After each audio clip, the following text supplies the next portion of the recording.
വിരാട് കോഹ്ലിക്കെതിരെ വീണ്ടും ഒളിയമ്പുമായി സുനിൽ ഗവാസ്കർ. ചില പ്രത്യേക കാരണങ്ങളാൽ ദേശീയ ടീമിൽ നിന്ന് വിട്ടുനിന്ന കോഹ്ലി IPLലും കളിക്കില്ല എന്നാണ് ഗവാസ്കർ പരിഹസിക്കുന്നത്. രണ്ടാമത്തെ കുഞ്ഞിന്റെ ജനനത്തോടനുബന്ധിച്ചാണ് ഇന്ത്യൻ ടീമിൽ നിന്ന് വിരാട് കോഹ്ലി ഇടവേളയെടുത്തത്.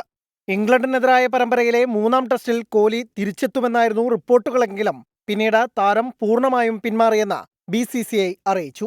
ഇനി IPLലായിരിക്കും കോഹ്ലി കളിക്കുക. ഇതിനെതിരെയാണ് കോഹ്ലിയുടെ സ്ഥിരം വിമർശകനായ സുനിൽ ഗവാസ്കറുടെ ഒളിയമ്പ്. ചില പ്രത്യേക കാരണങ്ങളാൽ ദേശീയ ടീമിൽ നിന്ന് വിട്ടുനിന്ന കോഹ്ലി IPLലും കളിക്കുമായിരിക്കില്ല. സ്വകാര്യ ചാനലിലെ ക്രിക്കറ്റ് പരിപാടിക്കിടെയായിരുന്നു ഗവാസ്കറിന്റെ പരിഹാസം. ഇതാദ്യമായല്ല കോഹ്ലിക്കെതിരെ ഗവാസ്കറുടെ ഇത്തരം വിമർശനങ്ങൾ. നേരത്തെ അനുഷ്കയെയും ചേർത്തുകൊണ്ടുള്ള ഗവാസ്കറുടെ മോശം പരാമർശം വൻ വിവാദമായിരുന്നു. വീടിന്റെ ബാൽക്കണിയിൽ അനുഷ്കയുമൊത്ത് ക്രിക്കറ്റ് കളിക്കുന്നതിന്റെ ദൃശ്യങ്ങളെക്കുറിച്ച് കമന്ററി ബോക്സിലിരുന്ന അശ്ലീല ചുവയുള്ള പരാമർശമാണ് ഗവാസ്കർ നടത്തിയത്. സംഭവം വൻ വിവാദമായി. ഇതിഹാസ താരത്തിനെതിരെ അനുഷ്ക തന്നെ രംഗത്തെത്തുകയും ചെയ്തു. ഭർത്താവിന്റെ പ്രകടനങ്ങളുടെ പേരിൽ ഭാര്യയെ എന്തിനു കുറ്റപ്പെടുത്തുന്നെന്നും മറ്റു താരങ്ങളുടെ സ്വകാര്യതയെ ബഹുമാനിക്കുന്ന ഗവാസ്കർ എന്തുകൊണ്ട് ഞങ്ങളോട് മാത്രം ഇങ്ങനെ പെരുമാറുന്നതെന്നും അനുഷ്ക കുറിച്ചു.